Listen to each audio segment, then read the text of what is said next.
How grateful and how thankful we are tonight for the privilege and the opportunity that we have to come and to share with the Ypsilanti community in this great celebration.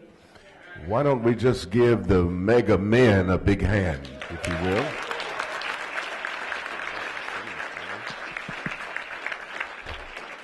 We are thankful to God for them, and we are grateful. I mean, those guys can sing, can't they? I'm grateful to God for them. I'm also grateful to be here tonight, sharing with this illustrious pastor who has given sterling leadership to the Brown Chapel AME Church for the last 29 years. Help me to celebrate Pastor Jerry Hatter.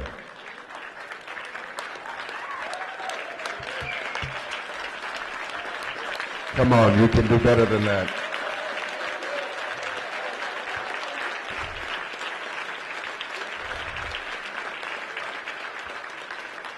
I don't know how he did it in the denominational system that he's in.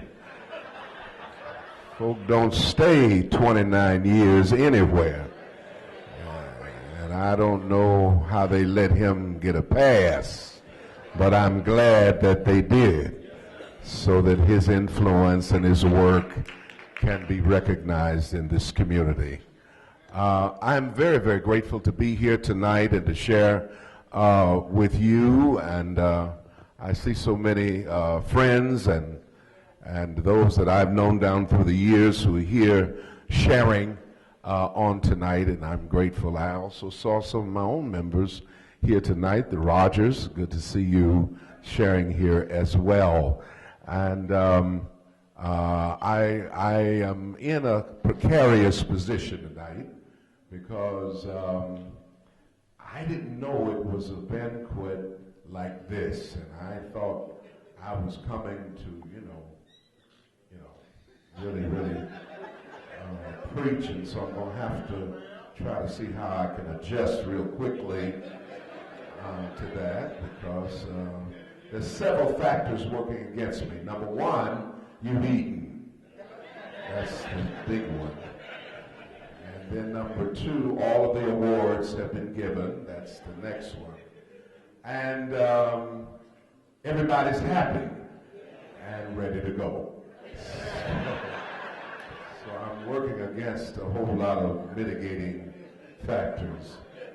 I would that you would just indulge me as I have you for a little while, and that I might say what I need to say. I'm very grateful for the opportunity that the Ypsilanti community has taken to take on for 67 years the issue of racial healing in this community. It means so much to all of us, and as I look out tonight, I see a real tapestry, a partnership, a collaboration of people from throughout this community, elected officials and other notables, and of course the leadership and the congregation of Brown Chapel and other pastors who are here tonight as well, sharing what a testament it is to the unity of this community. The word community means common unity. That's exactly what it means. And so it is obvious that Ypsilanti has found its common unity, and that unity is something that it shares with the world. So it's a blessing just to be here tonight. Let me get directly to the business at hand and the order that I have been given in order to leave a word with you on tonight. I am a preacher, but I will, rather than read a long text tonight, I will ask that when you go home, that you read the book of Joshua chapter 3. Joshua chapter 3, verses 1 through 5. And I'm not going to read it. I'm going to act like I'm a banquet speaker. I'm not going to read it, but I want to call your attention to three words that are a part of the record of that particular pericope and passage of Scripture that is found in verse 3. At the end of verse 3, you find these three words: go after it. And that's what I want to talk about tonight. Go after it. Instinctively, all of us have some semblance of aspiration. Aspiration is the hope, it's the ambition, the desire, the dream, the wish, the yearning to achieve something. And I would submit that everybody here tonight wants something out of life. They may not have high thoughts or dynamic ideas, but everybody wants something. Even the most indolent, the most slothful, the most lazy, lethargic, lackadaisical person in the world who may not have a motivation to want anything of substance still wants something out of life. We want a life of meaning. We want a life that is destined for impact. But when an individual has an aspiration, an ambition, a dream, a goal, a sense of focus, it inspires them toward the actualization of that kind of a life. They begin to emulate with a burning desire to do something significant in life and to leave a footprint and a legacy that can be used and can be patterned after, because there is an aspiration that they aspire to. Let me just ask you tonight, what gives you motivation? What is your drive? What keeps you up at night? What wakes you up in the middle of the night? What kinds of things motivate you? Because somewhere inside of you, there is a bubbling up of aspiration. There is an aspirational goal inside of all of us. And as we sit here tonight, we have considered that aspirational goal is a goal for us to find ourselves living in peace with one another. That all of us in here are here tonight because we believe that there is something that unites us together, that we are some kind of a fabric or a tapestry together that should, in fact, have some kind of sense of unity, because we know that where there is unity, there is strength. Where there's unity, there is not only strength, but there is power. Where there is unity, there is not only power, but there are provisions. Where there is unity, there are not only provisions, but there is a plan. And you've been for 67 years working on the plan that this community might come together in unity, and that you might have goals that collaborate and hearts that beat the same, and that though we may look different, we understand our unanimity of spirit, because it is an aspiration that we go after. I think that all of us in here tonight understand the propriety and the importance of what it means for us to go after it. Because we understand that a do-nothing mentality will always lead to a have-nothing reality. If we're not in a position to go after something, we'll never find our target. If you have no bullseye, you will hit it all the time. You'll understand that if there is no goal, no aspiration, then, brothers and sisters, we've got to understand there will be no future for our people. You can't wait for your future to come to you. You've got to go out and meet it before it arrives.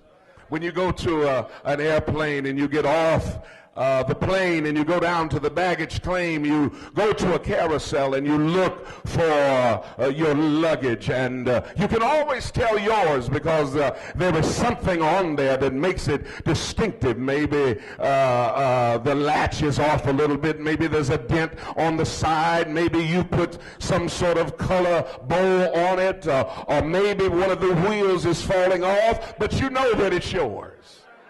And when you see it coming around the carousel, you do not wait until it gets in front of you, because for it to get in front of you, you would miss it. What you do is you stand and you brace yourself and prepare yourself for your piece of luggage before it arrives. That's what you've got to do to your future. Your future has to be something that you go after. You just can't sit up and allow the future to come to you. You've got to go out and meet it before it arrives.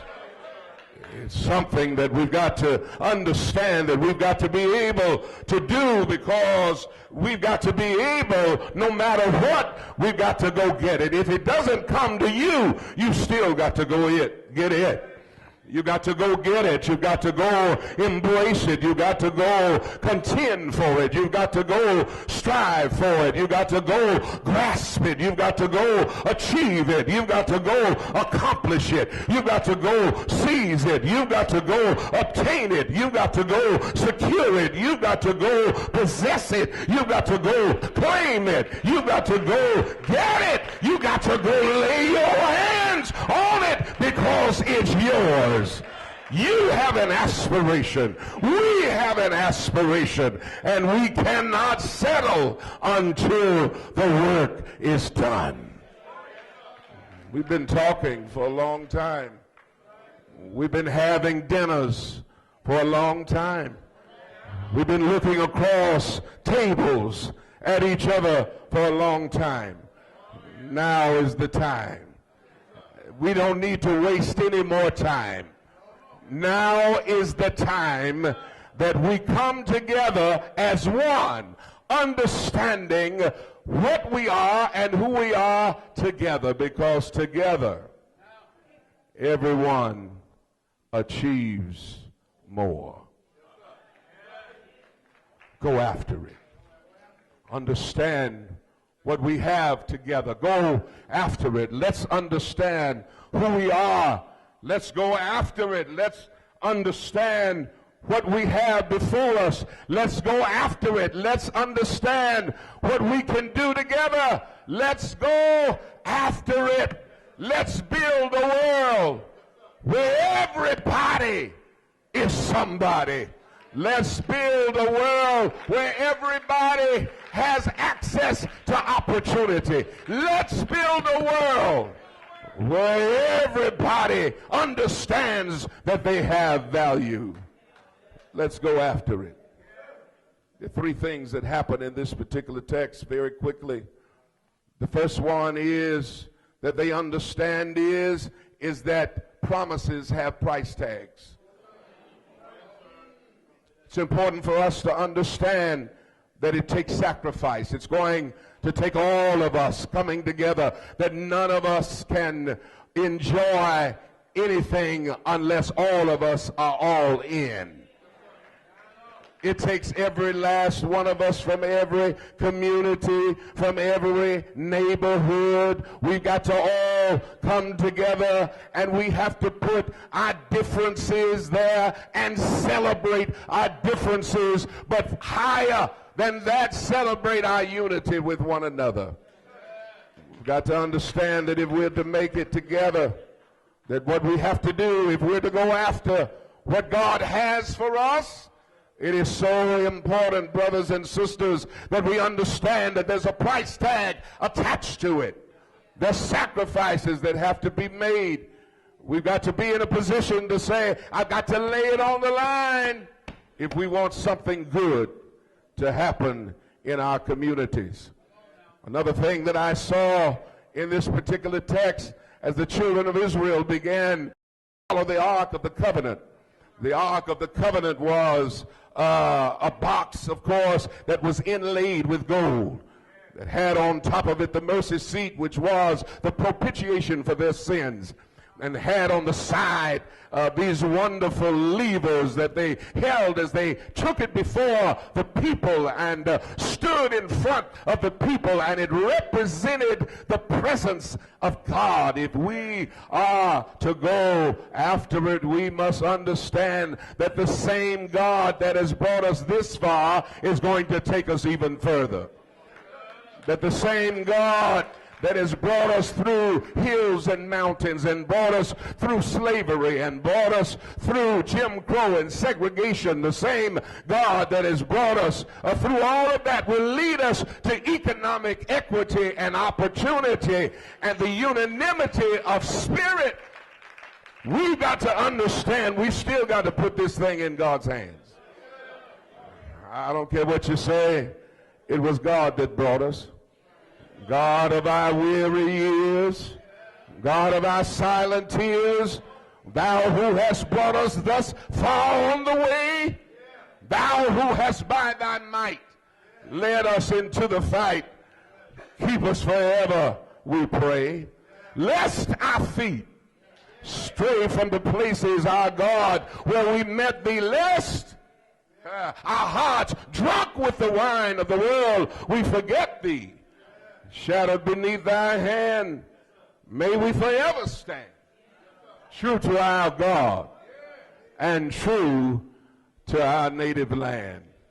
Let's understand that with God all things are still possible.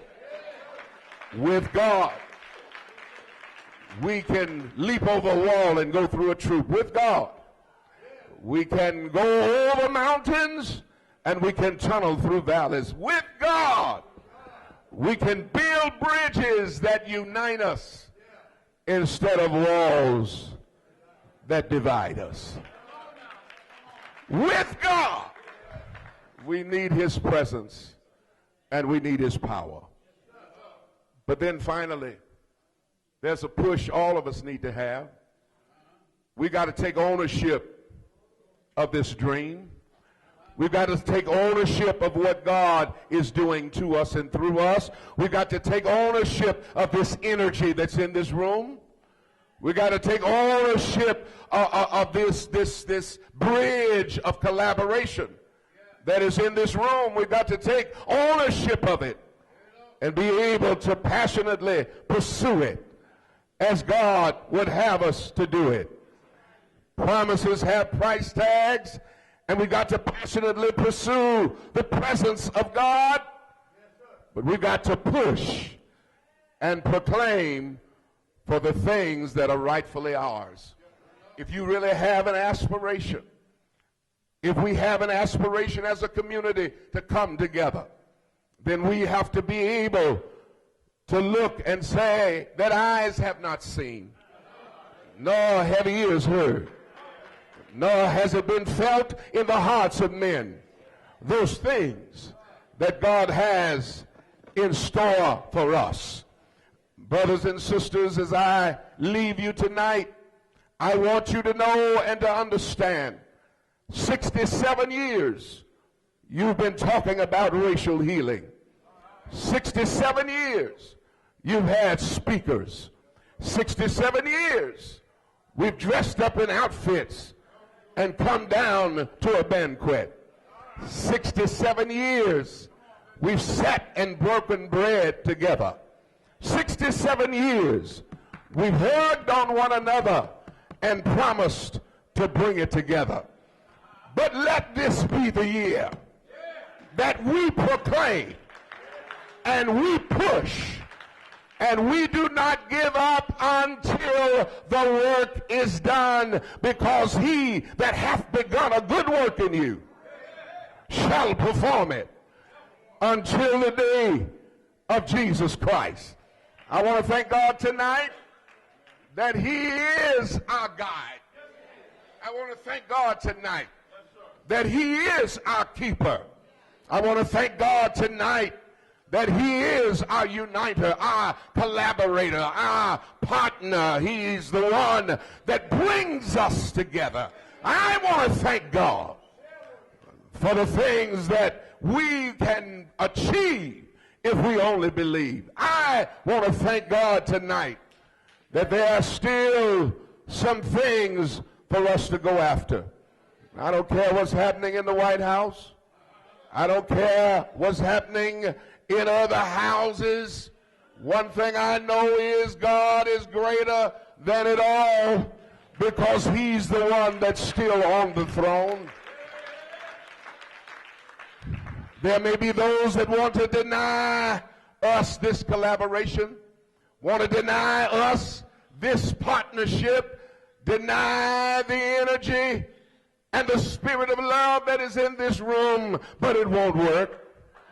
It won't work because no weapon that is formed against us shall be able to prosper, and every tongue that shall rise against us in judgment, we got the power to condemn.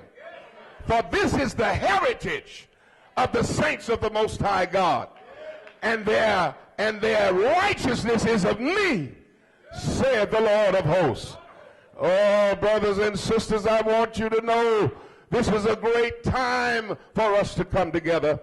When the world is in chaos, when people are divided, this is a time for us to bring our people together.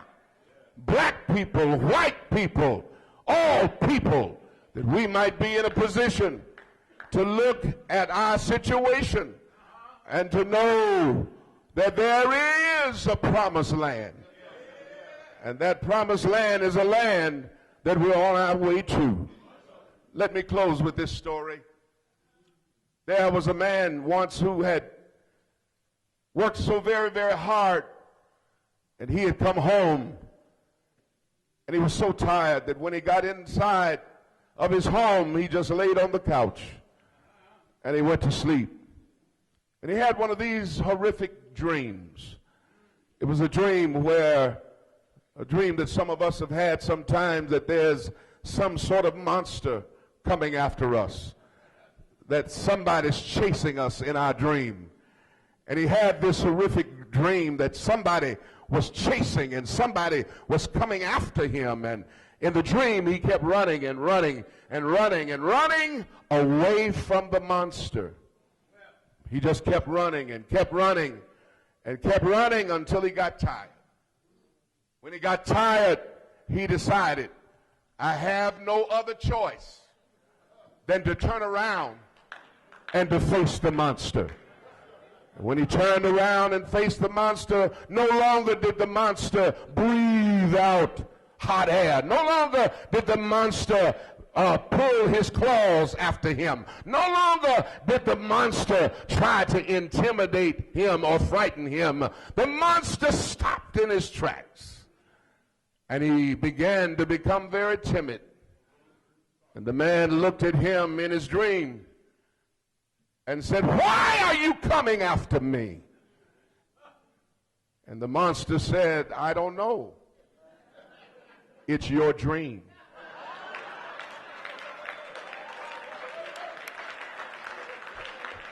Tonight, we have a dream. And the dream we have tonight is that we will work and we will come together in unity and in strength, because where there is unity, there is strength. That's still the dream, and that's the dream that we are going to pursue. We can't blame anybody else. It's our dream.